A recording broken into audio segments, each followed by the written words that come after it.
Other than checking out the new cars, Auto Show Media Days deliver a kind of who's who of the car business. Put on a suit jacket and you may get to talk to the decision makers responsible for the cars you showed up to see. And that's exactly what we did when the industry circus recently came to the Big Apple. That's today on Afterdrive.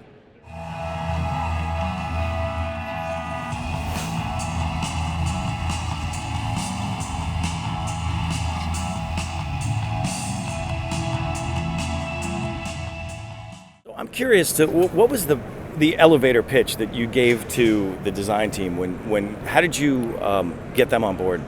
I told them I didn't want an SUV. Okay.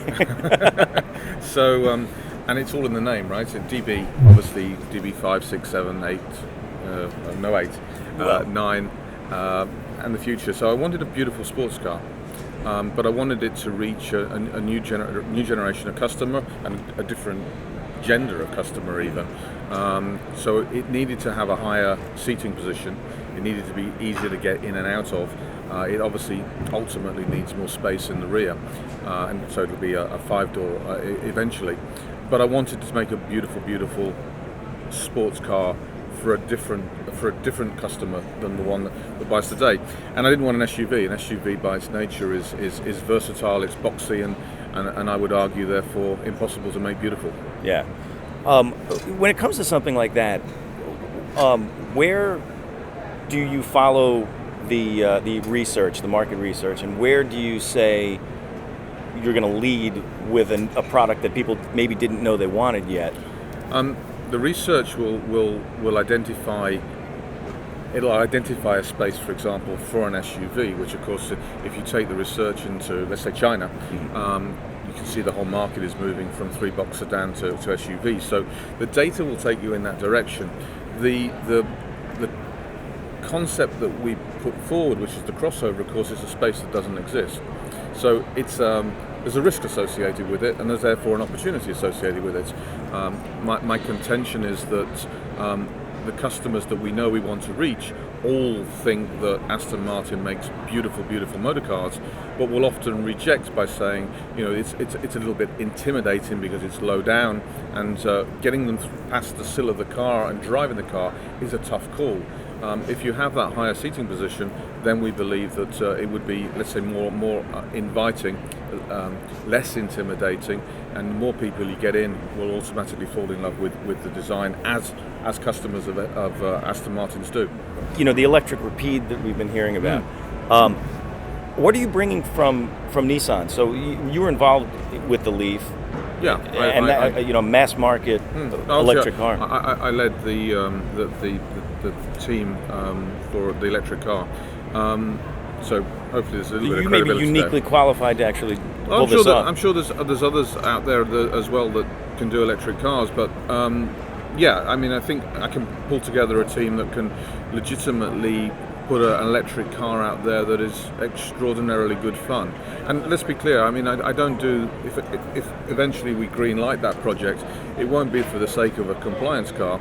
It'll be because it ticks all the boxes of being a pure Aston Martin, just with a different powertrain. You're looking at new markets, new customers, and what are they? We are. The midterm plan, which is a 6-year plan, is called the Second Century Plan. And Second Century, we're 102 years old, and we made beautiful cars for 102 years. And we made 70,000 in total. Interestingly low, less than half of those cars left the shores of the United Kingdom. Only 3,500 were sold to females.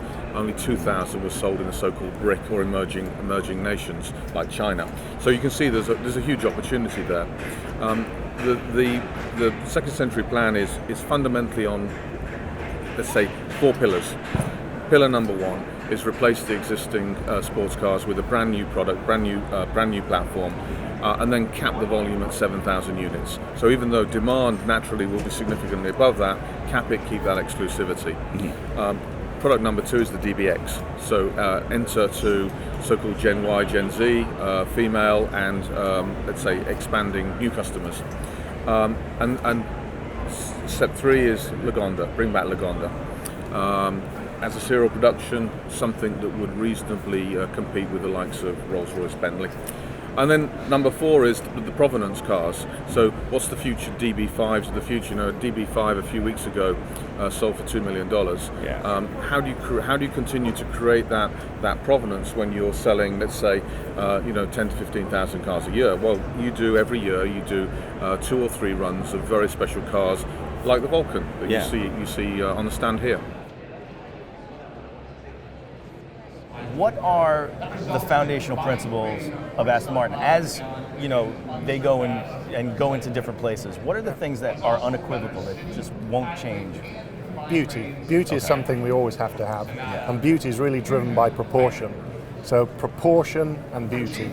The simplicity of that gives us that timeless nature. A face, a character, very, very important to an Aston Martin. If you look at any of our cars in the front, they have a characterful face. And of course we have our distinctive grille, which is being interpreted throughout the time very differently. The front of Vulcan is a very, very different interpretation, but it's still an Aston Martin face. Right. Now, what would you call that aggressive, or would you call it demonstrative? I'd like to use assertive, because I wouldn't say our cars are aggressive. Now, they are purposeful, and I think that's important with design at Aston Martin, that what you see is what you get. So you have to represent, the visual language of the car has to represent what it can actually do. Right. Hence Vulcan, the air outlets, how the downforce, how low it is, how assertive it is as a body language, and it's about muscularity at the end of the day. All right, we're going to talk about Vulcan in a second, but I want to ask you a question. What's the enemy of good car design I think the enemy of great car design in many ways is lack of early decision making, and is lack of conviction or understanding what your mark or your brand is.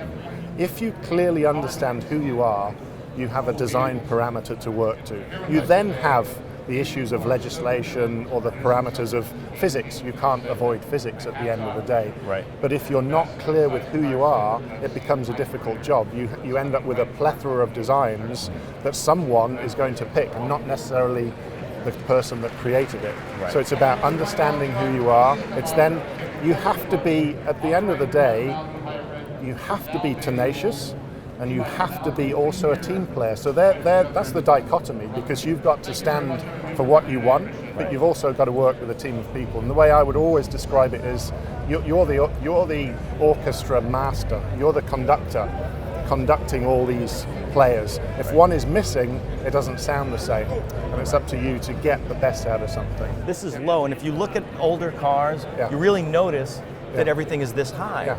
And because of other reasons, regulations and stuff, everything kind of got really slabby. Yeah. How did you do that on this, and what did you think? Again, that going back to innovation is very, very important there. And the reason we can get this car so low is we have inboard springs and dampers, basically. So there is no shock tower that we're having to package. So that goes back to proportion, it goes back to packaging, and it is doing exactly what it says on the tin. Right. This is a track-based car with incredible aero, with incredible power. Yeah. And the lower you can get the car, then the less CDA, the less central area you have to cut through the air effectively. You've got to look at it from the perspective of, it's a hypercar. At the end of the day, it's a beautiful hypercar. And one of the things you must look at when you look around the car is the language of the body, which fits perfectly with its aerodynamic package as well. But it's about simplicity, about what I would call tension. So you look at a lot of the lines on the car, but there's still a sexy feeling to the car as well. It still has a wasted feeling, but it's quite pure, quite simple, very dynamic. It has to be moving even when it's static. So as your eyes wander across the car, it's got to be moving and apply this dynamic tension to the car as well. What's a moonshot look like for Aston Martin these days? I mean, so that was, back then. Yeah. Is this the moonshot, or is there something even further out? I think this is, if you like, this is really celebrating an era. Right. This is the most powerful, naturally aspirated V12 that we've ever made. And it's mated to a racing X-Trax gearbox. So if you like, it's the pinnacle of who we are today. Right. And we showed a concept in Geneva, which is the start of who we are in the next 100 years. Right. And we have a new CEO now, Andy Palmer, who has given a vision for how we can sustain the next 100 years. So if you look at that moonshot, it's about the pinnacle of now, but it's very much about how we do things tomorrow also. First, we're very happy to do this in New York. Very important city for us. The story of Porsche in the United States started here some 64 years ago with Max Hoffman, as you know. Right, sure. First cars here shown in New York. We imagined at this time to sell 15 cars a year, and now we are talking about a presence of almost 50,000 cars sold every year in the United States. So this makes us happy, and this is really the first time for us to have a real world premiere done in New York, as opposed to Geneva or Detroit or other cities. Right. So that's big time. And we have chosen this car, which you can see here is a real hardcore, the most extreme Boxer ever created at Porsche. And to put it in a nutshell, we wanted to combine a very lightweight body concept. We wanted a very pure design with some cues to some past racing cars. And we talk about this double bubble and the streamliners behind it and so on. And we wanted power, good power, authentic power, so that we could engage and provide a very enjoyable driving experience. With one thing which was very important for the United States, the manual transmission. 6-speed manual transmission is the only transmission you will get on this car. Well, it's interesting. We should talk about that because these are really specialty cars that are a little bit more like the GT3 is about. It's a hardcore sports car, and it's about lap times, and it's about really high end performance. These two feel to me like they're more accessible, obviously, as you know, they're easier to drive, but they're also more fun. Fun is something that you guys seem to not be forgetting, which is a good thing, right? Yeah, I mean, everybody is talking a lot about green stuff and plug-in hybrid technologies, which is very important to us too. But you see that the passion and the fascination for cars, for sports cars, is still very alive here in this market. And we have seen this starting this year. I mean, 2015 already set the tone here for a very strong, important year for Porsche in terms of sports cars. Yeah. We launched the GT4, tremendous demand. I mean, it's amazing.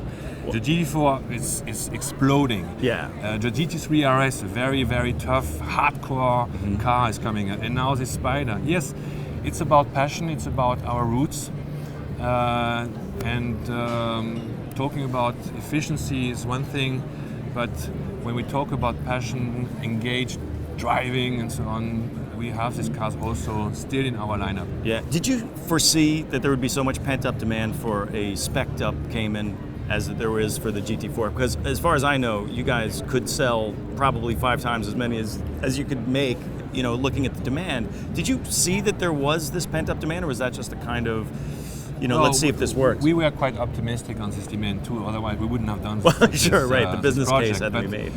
I think it's very important for a brand like Porsche to make sure that with all the models we have now in our platform, talking about the new Cayenne launched in 2003 with facelifts and so on, we have the Panamera, which are very important for us to attract new customers. It's also very important to stay to the core and having this. And we still are an exclusive brand. So yes, you might have a lot of customers saying, I want one, and I need to wait for that. We try to make the best to provide a very good customer satisfaction or experience, but sometimes you have to wait for some cars. And these cars, yes, the demand is so strong that we might not be able to provide all the locations this year here. Yeah. How much is it research into, you know, customer research, and how much of it is leadership in design and technology and stuff, and saying, we're going to give you something that you didn't even know you needed. You know what I mean? Taking the risk on that. And how much of it is calculation of market stuff? It's a lot of calculation. It's a lot of planning, but it's also a lot of gut feeling. Yeah, a lot of gut. We gotta have a good gut. We are in an industry where you have to take decision on a car which has to be produced in 2 or 3 years, in which will last 10 years. Yeah. You can and you have to plan it. You have to take into account the customer trends and the behaviors and the new wishes. Otherwise, it would be very dangerous. But you have also to take some risks, and this risk you can take it with a good feeling, always staying consistent with what you have done in the past. So heritage is very important, but mixing tradition and innovation and keeping your brand consistent is, I think, the solution for the future. It sounds pretty solid. And you guys have been pretty successful at it. Thank you for that. Keep doing it. McLaren brought the heat to New York this year, launching its new entry-level sports series with the 570S. At under 200 grand, this is McLaren's direct competitor to mid-level super sports cars like the Porsche 911 Turbo S and Mercedes-Benz AMG GTS. 570S designer Rob Melville gave me the lowdown. Rolling. Okay, clap. Testing, 1, 2, 3. Clap. Look at that. Bam. Okay. Rob, great to meet you. Nice to meet you too. So, you've been designing for McLaren for how long now? Is it- 6 years now. Okay, Yeah, wow. So you're yeah. there since the beginning of automotive. Nearly, Almost. Almost. So I joined as 12C had been launched. So Okay. I've worked on P1, 650, 675 as part of obviously the larger team. Yep. And then now on 570. And my role is chief designer. So dream job for me. Yeah. So what were you doing before? You were. Prior to this, I was at General Motors for 3 years, and prior to that, I was at Jaguar Land Rover for 3 years, and then I was at the Royal College of Art, where I finished my studies. Right, which is a real easy program, I've heard. You know. It's just we sit there sketching all day, and Well, that's. I mean, Frank talks about how Yeah. it's such a rigorous program that by the time you guys get out, you're basically ready to do all of the parts of this stuff. It is, and I think the RCA really focuses a lot on conceptualization, like idea generation, because I think without the ideas, then you don't get the products. So Well- it's a great course for that. Yeah. And it's great because when you're starting a new company and you're sort of setting the design language for the rest of maybe the next 10 years, you've got to have a little bit of conceptual stuff going on. Yeah, absolutely. I think that's been a really interesting challenge of working at McLaren during this period. You're setting a design language, front end aesthetic, and obviously we're really hammering that home now. We're using along the same lines. When you see it in the flesh, the different aero functionality of the car is different on the 570. Yeah. And so, especially on the doors and through to the rear, the aero story is more apparent, I believe. Right. And that's really the key to our future language as it evolves now. Mm-hmm. It's the visual story of the function, and as a philosophy we can apply that across product design, vehicle design. It's Yeah. a nice simple philosophy. Yeah. So tell me about how you guys and the engineers meet up. I mean, where does that happen? So the way we work, we have within the studio, we have obviously studio engineers, but we also have a concept engineering team as well. Mm-hmm. And there's probably 15, 20 guys in that team now. So we work very closely, day to day. Literally, you can call across the room. I've got an issue with this. How do we fix this? We need to move this for proportional reasons, or we need to move this for functionality reasons. Mm-hmm. And we have a really nice sort of symbiotic relationship. We call it total design, where aero, ergonomics, lighting, everyone feeds in. Yeah, and it's cool to have a small team and a nimble Yeah. company, and you get to Yeah. do Yeah. all of the stuff that, Yeah. rather than getting lost in a Yeah. giant bureaucracy. So, what's interesting about McLaren, I think, is that you guys are all setting up all of these different. You have 3 tiers of Yes. product now, Yeah. but all basically with the same footprint. So, Yes. how do you approach, designating the tiers based on design? So, obviously, the clear designator is the power and the technical content. Then, in terms of the look as well, we've got a very strong family face, which we've done on purpose. We've wanted to make sure establish the brand identity, especially on this first loop generation of cars. But then, the big difference really between the Sports Series to the Super Series is the fluidity of the surfacing. So you can see here behind us, it's like the evolution of where P1 was. Every time we do the car, we're trying to evolve what that identity is. So Right, exactly. So on the front of the car, the air piercing form of the front bumper, the profiles we use, it's all to attach the air and segment the airflow around the vehicle for maximum downforce and cooling. Okay. And that's why as you look at the front, we have a very supple crosshair, and that literally splits the air into 4 sections.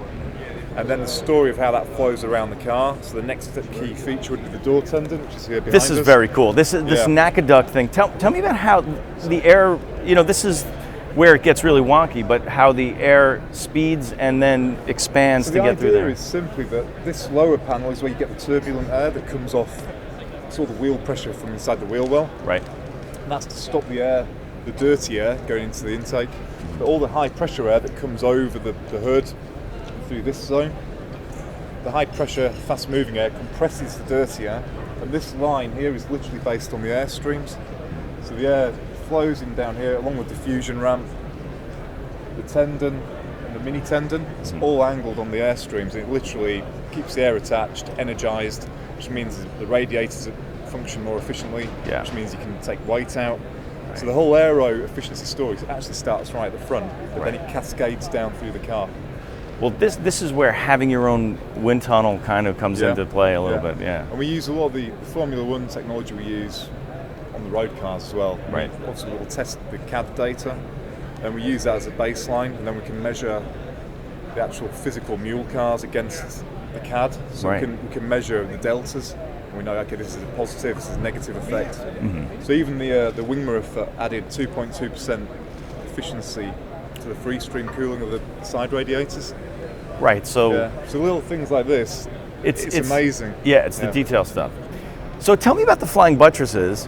Okay, so the flying buttresses, they're a really unique feature for this car. And they allow airflow to pass along the side of the glazing, underneath the buttress. And as that fast-moving air flows over the rear deck, that helps to evacuate the hot air from the engine bay. And the same airflow also delivers an increase in downforce to the rear. Right.